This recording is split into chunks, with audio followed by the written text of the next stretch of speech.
बिस्मिल्लाहिर्रहमानिर्रहीम। अस्सलाम वालेकुम नाज़रीन, आप यूट्यूब चैनल देख रहे हैं। मैं इमरान खान हूँ। सबसे पहले जो इम्पोर्टेंट खबर है वो ये है कि इसराइल ने दोहा के ऊपर अटैक कर दिया। यानी दोहा जो है वो कतर का दारुल हुकूमत है और यहाँ पे आप जानते हैं सब जो लोग भी ट्रैवल करते हैं दुनिया में, दोहा एक मरकज़ी हैसियत रखता है। यहाँ पे बहुत सारी फ़्लाइट्स जो हैं वो यहाँ से कनेक्शन लेके पूरी दुनिया के अंदर जाती हैं। तो दोहा की बड़ी इंपॉर्टेंस है। तालिबान के जो मुज़ाकरात होते थे उनके दफातर जो अफ़गान तालिबान के थे वो दोहा में मौजूद थे, जबकि अमेरिकन फ़ौज की जो बेसिस हैं वो भी दोहा में मौजूद हैं। अमेरिका ने तालिबान से जितने मुज़ाकरात किए वो दोहा में किए। आज से कुछ अर्सा पहले जब अमेरिका ने अटैक किया था ईरान के ऊपर, तो उसके जवाब में ईरान ने कुछ मिसाइल दागे थे जो दोहा पे दागे गए थे और वहाँ अमरीकी बेस के ऊपर दागे गए थे। कुछ ज़रा ये कहते हैं कि ईरान ने पहले से कतर को ख़बरदार किया था और उन्हें बताया था कि हम ये करेंगे और हमें ये करना पड़ेगा, इसलिए कि यहाँ पे अमेरिका हमारे मुल्क पर अटैक कर रहा है तो हमें वापस अमेरिकन को जवाब देना पड़ेगा। बहरहाल अभी ये एक बहुत बड़ी डेवलपमेंट है कि इसराइल ने दोहा के ऊपर हमला किया। इसराइल का ये दावा है कि उन्होंने जो अटैक किया उसमें उनका टारगेट हमास के लीडर्स थे। दोहा ने इसके ऊपर एक मजम्मती स्टेटमेंट जारी की है और जो कतर की हुकूमत है उनका ये कहना है कि इससे कतरियों की जान ख़तरे में हो सकती है और शहरियों के लिए ये इंतहाई अफसोसनाक है। उन्होंने इसकी मजम्मत भी की और वो कोई इसके ऊपर मिलिट्री एक्शन ले सकते हैं या नहीं इसके बारे में अभी तक खामोशी है। मगर अरब ममालिक के अंदर अब ये तशवीश ज़रूर पैदा होगी कि इसराइल ने अब दीगर जो अरब ममालिक हैं, ख़ास तौर पे वो ममालिक जिनकी तेल की वजह से मईशत बड़ी तगड़ी है, या वो ममालिक जो पैसे वाले हैं, जो इवन अमेरिका के अंदर बहुत बड़ी बड़ी इन्वेस्टमेंट करने का इरादा रखते हैं। आपको याद होगा कि डोनाल्ड ट्रंप ने जो पहला अपना एक पूरा दौरा किया था उसमें वो मशरिक़ वुस्ता गए थे, सऊदी अरब, यूएई, कतर, और इन लोगों ने बड़ी बड़ी इन्वेस्टमेंट का वादा किया डोनाल्ड ट्रंप के साथ और वो चीज़ें पाइपलाइन में हैं। तो डोनाल्ड ट्रंप को भी इसके ऊपर अब जवाब देना पड़ेगा। देखना यह है कि अरब ममालिक इसके ऊपर किस किस्म का रिएक्शन देते हैं। बहरहाल जो पहला रिएक्शन आया कतर की जानिब से वो इतना मजबूत रिएक्शन नहीं था। कतर की दोहा की एक बड़ी इंपॉर्टेंस ये है कि इसको एक ऐसा मुकाम समझा जाता है जहाँ पे मुज़ाकरात हो सकते हैं और सारे ग्रुप्स वहाँ पे आके बैठ के बात कर सकते हैं। तो इसराइल की जानिब से एक ऐसी जगह पे अटैक, ये एक बड़ा इंतहाई कदम है। इसमें खलीलुल हय्या एक हमास के लीडर हैं, उनकी शहादत की इतला आ रही है। इसराइल जो है उसके ऊपर बहुत दबाव बढ़ता जा रहा है मगरबी ममालिक की जानिब से भी। अभी स्पेन ने हाल ही में कुछ इकदाम किए हैं, कुछ सहूलियात जो उन्होंने दी हुई थी इसराइल को वो ख़त्म कर दी हैं। कनाडा, फ्रांस, बेल्जियम, बाकी ममालिक आपके सामने रोज़ाना की बुनियाद पर उनके स्टेटमेंट्स आ रहे हैं। अभी सितंबर का महीना चल रहा है, इसकी आखिरी 10 दिनों में जनरल असम्बली अक़वाम मुत्तहिदा का वहाँ पे इजलास है। बहुत सारे लोग आएंगे, दुनिया भर के लीडर्स, और यहाँ अमेरिका दबाव डाल रहा है, कोशिश कर रहा है कि जो ममालिक फ़लस्तीन को तस्लीम करने का इरादा रखते हैं वो फ़लस्तीन को तस्लीम करने के इरादे से बाज रहें। अब ये वो कर पाते हैं या नहीं, लेकिन मामला वहाँ जा रहे हैं। ये जो डेवलपमेंट है आने वाले दिनों में इसमें जो भी होगा मैं आपके साथ शेयर करूँगा। अभी आ जाए फ्लड्स के ऊपर। तो पाकिस्तान में जो फ्लड की सूरत हाल है नाज़रीन, एक नया सैलाबी अलर्ट जारी किया गया है। इस अलर्ट के मुताबिक कराची समेत सिंध के मुख्तलिफ अजला में और बलूचिस्तान में बहुत बारिशें होने वाली हैं, तेज़ बारिशें होंगी। और NDMA के मुताबिक सक्खर, रोड़ी, लाड़काना, शिकारपुर, घोटकी, कशमोर और जामशुरू, ठट्टा, बदीन, सजावल, तरपारकर, उमरकोट, सांगड़, दादू, जैकबाबाद और बहुत सारे अजला में गरज चमक के साथ बारिशें होंगी। नशेबी इलाके जो हैं वो डूब जाएंगे, ये तवक्को का इजहार किया जा रहा है। और साथ ही साथ बलूचिस्तान के बारे में बताया जा रहा है कि बलूचिस्तान के जो जनूब और मशरकी अजला हैं उनमें अगले 24 घंटों के दौरान बहुत मूसलाधार बारिश मुतवक्को है, जिसकी वजह से लसबेला, हब, खुजदार, अवारान, बारखान, सुई, सिब्बी, डेरा, बुगटी, नसीराबाद, कोल्लू, कल्लात, योब, इन इलाकों में बारिशें हो सकती हैं। कोहे सलमान के इलाके में जब बारिशें होती हैं तो इसका इम्पैक्ट जनूबी पंजाब पे और सिंध में जाता है। इवन ये बहुत लंबा एक सिलसिला है, इसका इम्पैक्ट KP के भी कुछ एरियाज़ में जाता है। तो अब अगर ये बारिशें इस सैलाब के साथ होती हैं तो हमारे लिए मुश्किल बढ़ जाएगी। लेकिन एक अच्छी खबर ये है कि इंडिया से जो पानी पाकिस्तान में दाखिल हो रहा था उसकी मिकदार में अब कमी आना शुरू हुई है। ऐसा नहीं है कि वो बिल्कुल रुक गया है, इंडिया से दरियाओं में पानी लगातार आ रहा है, लेकिन अभी फ़िलहाल के लिए उसकी रफ्तार में और उसकी जो मिकदार है उसमें कमी होना शुरू हुई है। ये खुशाइन बात है। अगर ये पानी लगातार कम होता है तो पाकिस्तान के दरियाओं पर दबाव कम होगा और जो सैलाबी सूरत हाल है वो फिर नीचे की तरफ जाएगा पानी, और बचत के इम्कानात ज़्यादा है। जनूबी पंजाब से बड़े खौफनाक मनाजिर नाज़रीन आ रहे हैं। छोटे छोटे बच्चे सैलाब में जाँ बहक हो रहे हैं और मीडिया पाकिस्तान का ये दिखाने को तैयार नहीं है। मीडिया को ये लगता है कि कोई भी नेगेटिव चीज़ अगर पाकिस्तान में अब दिखाई तो पाकिस्तान की मिलिट्री एस्टेब्लिशमेंट नाराज़ हो जाएगी, चैनल बंद हो जाएगा, बहुत परेशान किया जाएगा। तो मीडिया ये दिखाने की बजाय दिखा क्या रहा है, ये यानी कितनी तबाही हुई सैलाब में, कितने लोग वहाँ पे मारे गए, क्या सूरत हाल है, वो दिखाने की बजाय मीडिया दिखा रहा है कि अटियाला के बाहर जो है धक्का किसको लग गया तो थप्पड़ किसको पड़ गया। वो इन चीज़ों में मीडिया फंसा हुआ है। मीडिया अपनी क्रेडिबिलिटी बदकिस्मती से बहुत बुरी तरह तबाह कर चुका है। खानेवाल में भी नाजरीन गंदम तबाह हो गई है। बाकायदा विजुअल्स आए हैं, जो सरकारी गंदम है वो मुख्तलिफ इलाकों में जहाँ जहाँ मौजूद थी, अब जब बंद तोड़े जा रहे हैं तो पानी उन इलाकों में दाखिल हो रहा है, तो गंदम डूब रही है, वो तबाह हो रही है, और ये तबाही की कीमत पाकिस्तान को चुकानी पड़ेगी। एक बड़ा बहरान है आटे का और चीनी का, जिसका पाकिस्तानियों को आने वाले वक्त में सामना करना पड़ेगा। अभी हाल ही में माफिया ने 300 अरब की दिहाड़ी लगाई है। इमरान खान साहब ने उसके ऊपर एक स्टेटमेंट भी दिया, ये देखें। उन्होंने कहा पूरी कौम को ये सवाल उठाना चाहिए कि गंदम और चीनी स्कैंडल्स का क्या बना। मोहसिन नकवी और निगरान हुकूमत के दौर में अरबों रुपए का गंदम स्कैंडल आया, और मौजूदा फार्म 47 हुकूमत के दौर में चीनी का मेगा स्कैंडल सामने आया, जिनकी वजह से आटा और चीनी अवाम की पहुंच से दूर हो चुके हैं। क्या इन स्कैंडल्स की तहकीकात हुई या इस मार्शल लॉ में चोरों के लिए आम माफ़ी का ऐलान है? इमरान खान साहब बड़ा कैटेगोरिकली खुलकर कहते हैं कि यह मार्शल लॉ है। इमरान खान साहब की बहनें दोबारा गई आज अडियाला जेल।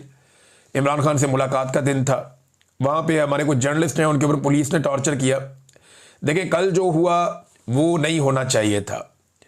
जिस अंदाज में सवाल किया जाता है, तस्दीक की जाती है, बदतमीज़ी की जाती है, वो तरीक़ाकार भी गलत है। और दूसरी जानिब से अगर इस्तेमाल किया जाता है, एक्शन किया जाता है, तो वो तरीक़ाकार भी गलत है। तो इनसे अवॉइड करना चाहिए। पाकिस्तान तहरीक इंसाफ को यह समझना चाहिए कि एक ट्रैप बिछाया जाता है जगह जगह उनके लिए, और उनके कारकुन जज्बाती होकर उस ट्रैप में आ जाते हैं। अब ये सबको नज़र आ रहा है कि हो क्या रहा है। आज जो शेख आगा सरवर है वो बता रहे थे कि मैं तो बचा के इसको जर्नलिस्ट को साइड पे ले गया, जिसके बारे में पाकिस्तान तहरीक इंसाफ को इस बात की तकलीफ है कि ये बहुत बदतमीज़ी करता है। वहाँ पे कहता है मैं उसको साइड पे ले गया तो एक बंदे ने आके मुझे धक्का दे के उसको छुड़ाया कि तुम क्यों इसको बचा रहे हो। और वो कहते हैं जी मुझे ऐसा लगता है कि जैसे पूरी एक मनसूबाबंदी के तहत ये प्लान करके आते हैं कि सारे मामले को ख़राब करना है। और जो अल्फाज और जो जुमले बताए हैं जर्नलिस्ट, मैं बात कर रहा था एक दो लोगों से, उन्होंने कहा जी बड़ी बदतमीज़ी वाले अल्फाज इस्तेमाल करते हैं और बहुत अजीब तरीके से बात करते हैं। यानी मरे हुए को क्या मारना, जाके ताकतवर हुक्मरान से सवाल करो, उनकी आंखों में आंखें डालकर सवाल करो, जैसे मैं करता था सवाल। जब इनका तोती बोलता था इस मुल्क में तो मैं इनके सामने खड़ा होकर सवाल करता था। 7 मरतबा तो इन्होंने मुझे मुअत्तल करवाया, नौकरियों से निकलवाया बार बार।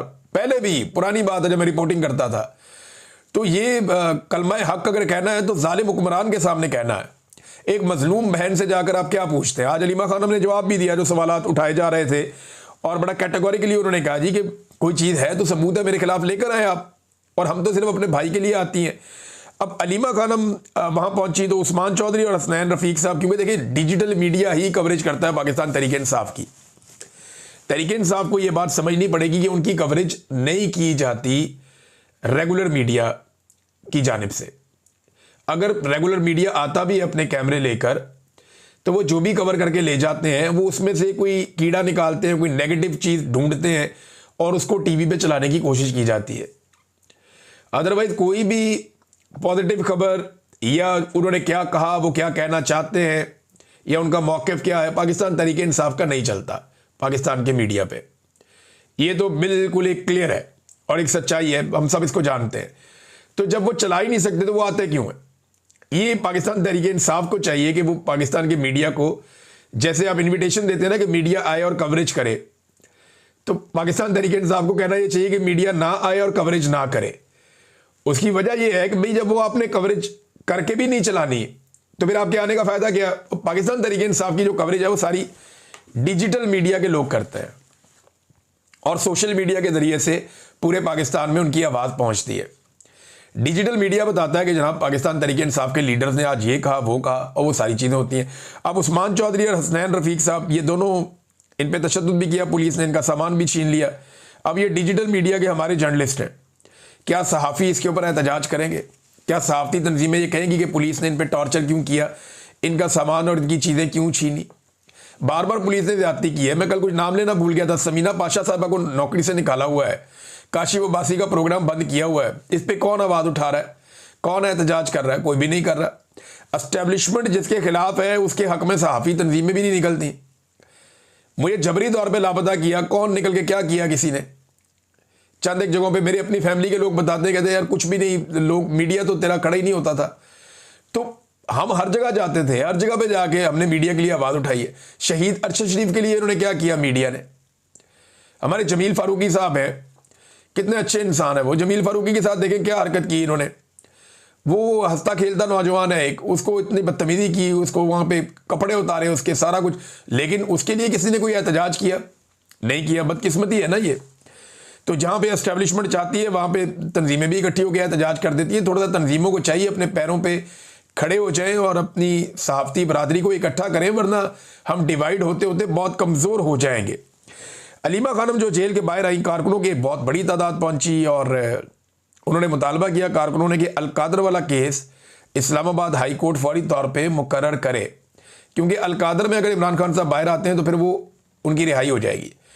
लेकिन उनकी रिहाई से पहले कोशिश की जाएगी कि तोशाखाना 2 के अंदर उनको सज़ा सुना दी जाए। फिर जब तक उसके अंदर रिहाई होगी तब तक कोशिश की जाएगी कि कुछ ना कुछ करके किसी और पंगे में इमरान खान साहब को 9 मई में या कहीं और डाल दिया जाए। असल में अलीमा खानम ने बताया कि मुझे जो अंडा मारा गया है ना, ये एक बदला लिया गया है, एक रद्द अमल है इस बात का कि जो मैंने एक ट्वीट बाहर पहुंचाई थी इमरान खान साहब की आसिम मुनीर के बारे में, जो बहुत सख्त ट्वीट थी, ये उसका रद्द अमल है कि इमरान खान ने मेरे से जो बातें की मैंने बाहर आके बता दी आसिम मुनीर के बारे में, और वो बातें एक ट्वीट के अंदर इमरान खान साहब की डल गई और उस ट्वीट का बदला था ये अंडा जो मेरे से लिया गया है। ये अलीमा खानम साहबा ने कहा। और साथ ही जो है वो इमरान खान साहब की एक और बात उन्होंने बताई कि इमरान खान ने कहा कि जो पार्लियामेंटेरियंस हैं पाकिस्तान तहरीक इंसाफ के, वो सिर्फ मुलाकात के दिन नहीं बल्कि तारीख के दिन भी आया करें, क्योंकि इमरान खान साहब पर सख्तियाँ बहुत ज़्यादा बढ़ा दी गई हैं। अब नाज़रीन, सख्तियाँ एक तरफ बढ़ रही हैं, दूसरी तरफ दुनिया एक पैगाम दे रही है जो पाकिस्तान को समझ नहीं आ रही। ना पाकिस्तान में आवाम को समझ आ रही है, ना हुक्मरानों को समझ आ रही है। लेकिन जिस दिन ये समझ आ गई तो फिर सबको लग पता जाएगा। नेपाल का वज़ीर आज़म के पी शर्मा जो है वो फारिग हो गया है। और हुआ क्यों? देखें, जो सिंपल खबर चल रही है ना वो ये चल रही है कि नेपाल में जनाब सोशल मीडिया बंद कर दिया गया और उसकी वजह से एहतजाज हुआ। एहतजाज के अंदर 19 लोग मारे गए और एहतजाज की शिद्दत में इजाफा हुआ और नौजवानों की बहुत बड़ी तादाद ने अटैक कर दिया हुकूमत के ऊपर। पुलिस और फौज बेबस हो गई और फिर वज़ीर आज़म भी मुस्ताफ़ी हो गया, वज़रा भी मुस्ताफ़ी हो गए। एक खबर ये दी जा रही है। लेकिन अगर आप थोड़ा सा स्टडी करें ना तो ये एक पैटर्न है पूरा। जो नेपाल के अंदर हुआ वो इसलिए नहीं हुआ कि सोशल मीडिया थोड़ी देर के लिए बंद हुआ था, वो इसलिए हुआ कि वहाँ के हुक्मरानों का जो अय्याशी वाला तर्ज ज़िंदगी है उसे देख देख कर नौजवान उकता चुके थे। वहाँ के अवाम गरीब थे, हुक्मरान अमीर थे, बिल्कुल वैसे ही जैसे पाकिस्तान में है। तो लोग बहुत ज़्यादा फ्रस्ट्रेशन का शिकार थे कि ये क्या जुल्म हो रहा है। लोग करप्शन के खिलाफ बोलना शुरू हो गए थे सोशल मीडिया पे बहुत ज़्यादा, जैसे आजकल पाकिस्तान में बोलते हैं। करप्शन, बेईमानी, फ्रॉड के खिलाफ लोग आवाज़ उठा रहे थे नेपाल में, और हुकूमत के खिलाफ लोग जगह जगह पे इसके ऊपर प्रोटेस्ट करते थे सोशल मीडिया के ज़रिए से। तो उन्होंने सोशल मीडिया को बंद कर दिया। उन्हें इसका हल ये मिला जैसे पाकिस्तान में कर देते हैं कि सोशल मीडिया ही बंद कर दो। सोशल मीडिया बंद किया तो लोग अपनी फ्रस्ट्रेशन निकाल नहीं पा रहे थे, यानी फिर लोग गुस्से में आ जाते हैं ना। जो इतने अरसे का गुस्सा जमा हुआ था वो फिर लोगों का निकला। नौजवान जो थे ये वो नौजवान है जो 15-16 साल की उम्र से लेकर 30 साल की उम्र तक के नौजवान, बहुत बड़ी तादाद में ये लोग निकले और इन्होंने फिर तख्ता उलट दिया, तख्त उछाल दिए, इन्होंने सब तबाह कर दिया, ताज उछाल दिए, तख्त उल्टा दिए इन्होंने। और के पी शर्मा जो है ये भी कोई ऐसा आदमी नहीं है कि नया नया आया था, ये भी वहाँ पे तीसरी मरतबा वज़ीर आज़म है। 2015 से अब तक लगातार ये मुसल्लत है नेपाल में, और इसकी बड़ी ग्रिप थी, बड़ा तगड़ा था, फौज भी कंट्रोल करता था। और फिर जो वज़रा को कुट पड़ी है, वज़ीर आज़म को मुबैना तौर पे मार पड़ी है, लोगों ने वहाँ पे इनकी तिजोरियाँ खोल के पैसे हवाओं में लुटा दिए हैं पार्लियामेंट को आग लगा दी है, वुज़रा के घरों को आग लगा दी है कि भाई ये इस तरह के घरों में रहते, इतनी अयाशी। तो जो नेपाल की हुकूमत थी वो जितनी अयाशी वाली ज़िंदगी बसर कर रही थी, अवाम ने उसके रद्द-ए-अमल के तौर पे सारा तख्ता उल्टा दिया है। अब ये जो है पाकिस्तान में कब होगा, ये होगा। उसकी वजह ये है कि पाकिस्तान में अवाम और हुक्मरान के बीच में फासला बहुत बढ़ गया है। अगर अवामी मैंडेट का एहतराम ना किया गया तो अवाम एक दिन रद्द-ए-अमल देगी और बड़ा सख्त रद्द-ए-अमल देगी। ये दिखाई दे रहा है, अंधे को भी नजर आ रहा है कि पाकिस्तान किस तरफ को जा रहा है। देखिए ना, मौजूदा हुक्मरानों ने मुल्क के साथ किया क्या, ये जरा देखिए आप, कितना कर्जा इन्होंने चढ़ाया 3.5 साल में। ये आसिम मुनीर साहब, शहबाज शरीफ साहब, ये सारे दावे करते हैं, हमें टेलीफोन करके हमें ये बताया जाता है, बार बार लोग कहते हैं, इस बात पे जोर देते हैं, जी इकॉनमी संभल गई, ये हो गया, वो हो गया, मैसेजेस ईमेल्स की जाती हैं, जी आप ये रिपोर्ट पढ़ें, वो रिपोर्ट पढ़ें। सारी रिपोर्टें आपकी पढ़ ली है, जरा ये रिपोर्ट पढ़ें जो मैं आपको सुनाने लगा हूँ। और ये सरकारी है। ये इन्होंने इतना खर्चा किया 3.5 साल में, ये जो पूरा एक टोला आकर बैठ गया है, मिलिट्री एस्टेब्लिशमेंट और ये चोरों और डाकुओं का मिलकर जो मुल्क के ऊपर मुसल्लत हो गया आकर। चोर डाकू मैं नहीं कह रहा, ये एस्टेब्लिशमेंट ही कहती थी, और सबूत इन्होंने बाकायदा प्रोवाइड किए हुए हैं जिनका आज तक जवाब नहीं दिया जा सका। तो मौजूदा हुक्मरानों ने मुल्क पर कितना कर्जा चढ़ाया, जरा ये देखें आप। गुज़िश्ता 75 सालों में, जब पाकिस्तान बना, पाकिस्तान बनने से लेकर 2022 तक, इमरान खान साहब के दौर तक 75 सालों में पाकिस्तान पे जो टोटल कर्जा था वो 43,704 अरब था। 43,000 का कर्जा था जब से पाकिस्तान बना तब से अब तक। और गुज़िश्ता 3.5 सालों में जो इन्होंने कर्जा लिया है वो अब पहुंच गया लगभग 78,000 अरब तक।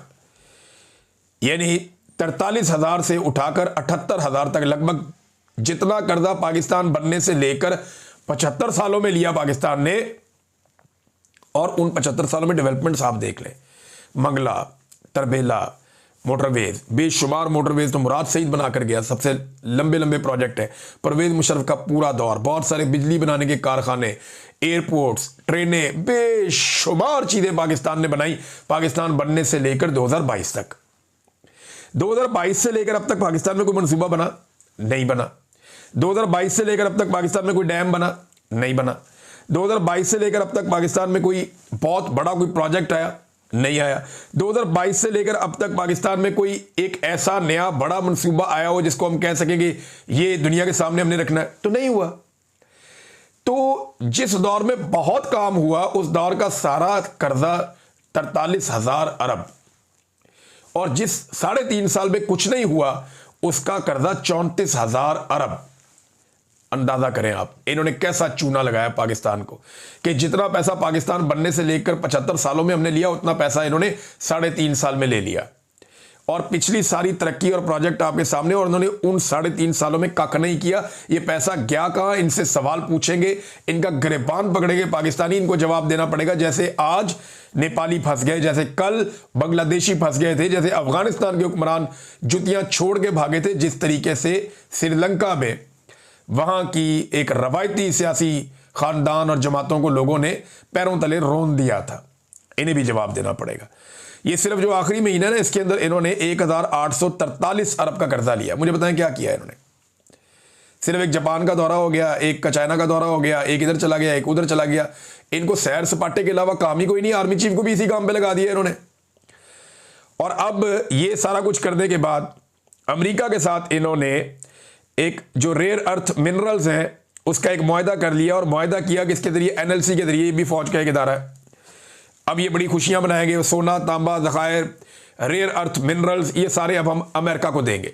हमने उनके साथ मुआहदा कर लिया, बहुत खुश हैं सारे कि जनाब कम से कम अमेरिका हमारा माई बाप तो बन गया ना। अब पता नहीं कैसे मुआहदा किया, उसकी तफसीलात क्या है वो अभी तक हमारे सामने नहीं आई, जब आएंगी तो आपके सामने रखेंगे। लेकिन ये चीज़ें लगता है चाइना को पसंद नहीं आ रही। चाइना की जानिब से कभी इस तरह के सवालात किए नहीं गए, लेकिन अब चीन के एक सहाफ़ी ने शहबाज शरीफ के साथ खड़े होकर एहसन इकबाल की मौजूदगी में उनसे पूछा कि जनाब पैसा आपको दिया हुआ है, पैसा वहाँ पे मौजूद है, ये पैसा गया किधर? आपने काम क्यों नहीं किया? प्रोजेक्ट पे आपने कुछ भी नहीं किया शहबाज शरीफ साहब। तो शहबाज शरीफ साहब ने एहसन इकबाल साहब की तरफ देखना शुरू कर दिया। उन्होंने कहा जी बिल्कुल पैसा है वहाँ पे, और वो खाते डाल दिया पिछली हुकूमत के। तो उसने बताया कि 3 साल पहले कि पैसा 3 साल से पड़ा है, और एहसन इकबाल साहब वहीं थे। यानी ये 3 साल पहले किसकी हुकूमत थी? आज इनको आए हुए लगभग 3.5 साल हो गए हैं, या इससे भी ज़्यादा हो गया है। तो इनके आने के बाद चीन ने जो पैसा दिया वो पैसा इन्होंने अल्लल्ले तल्लों में उड़ा दिया, क्योंकि पाकिस्तान की इकॉनमी तो हो गई है तबाह, आम आदमी का हो गया बेड़ा गर्क। अब ये मुल्क को सिर्फ चलाते हैं कर्जों से। ये कर्जा लेते हैं ना जिस प्रोजेक्ट के लिए, वो प्रोजेक्ट करते ही नहीं है। शहबाज शरीफ साहब का वहां मुंह उतर गया, और चाइना कभी इस तरह की बात करता नहीं था। शहबाज शरीफ साहब ने वहां पे माफ़ी मांगी उनसे, जो साहब ने ये सवाल किया था। शहबाज शरीफ साहब ने कहा जी आप हमें माफ़ कर दें, हम ये ज़रूर करेंगे। तो माफ़ियाँ मांगता फिरता आपका वज़ीर आज़म सिर्फ इसलिए कि वो नाकाम हो गया, सिर्फ इसलिए कि पाकिस्तान में वो कोई प्रोजेक्ट नहीं कर पाएगा। ये मुल्क कर्जे ले लेके वो चला रहा है, और सिर्फ एक जिद है मिलिट्री एस्टेब्लिशमेंट की, हमने बैठे रहना है। मुल्क की मईशत में कख नहीं बचा, कोई बंदा यहां पैसा लगाने को तैयार नहीं है। आज चाइनीज भी सवालात उठा रहे हैं, उसकी वजह दो है। नंबर एक, वो ये देख रहे हैं कि जो पैसा जिस काम के लिए लेते हैं उस काम पे खर्च करने की बजाय ये उड़ा देते हैं पैसा, इनसे मुल्क नहीं चल रहा। दूसरा, वो इसलिए सवाल कर रहे हैं कि वो कह रहे हैं कि जनाब लाइयां कित्थे थे निभाइयां कित्थे, ये पैसे तुम हमसे ले रहे हो, मुआहदे तुम अमेरिका के साथ कर रहे हो, पैसा हमसे लेते हो, अपने कीमती मिनरल्स तुम बेचते हो अमेरिका को, तो ये चीन को दुखेगा तो सही, उसने पाकिस्तान पे इन्वेस्टमेंट की है, तो सवालात तो अब चीन की जानिब से होंगे। नाज़रीन, फ्लड्स में जो नुकसान हुआ है, किसान बोर्ड के मुताबिक 13 लाख एकड़ फसलों पर 500 अरब रुपए का नुकसान किसानों का हुआ है। अब इस वक्त जो नई इतला आ रही है वो 18 लाख एकड़ तक नुकसान पहुंच गया, और मजीद फसलें पानी के नीचे जा रही हैं। अब अगर ये नुकसान मजीद बढ़ता है तो जानवरों का नुकसान अलग है, मशीनों का अलग है, तो ये तो किसान की रीढ़ की हड्डी इन्होंने तोड़ के रख दी है। और कई लोगों ने अपने इलाके और अपनी फैक्ट्रियां और अपनी जागीरें बचाने के लिए आम किसानों को और गरीबों की बस्तियों को डुबो दिया है। लोग बेयारो मददगार हैं, पूछने वाले ही कोई नहीं है। अब तक के लिए इतना ही, अपना ख्याल रखिएगा, अपने इस चैनल का भी। अल्लाह हाफ़िज़।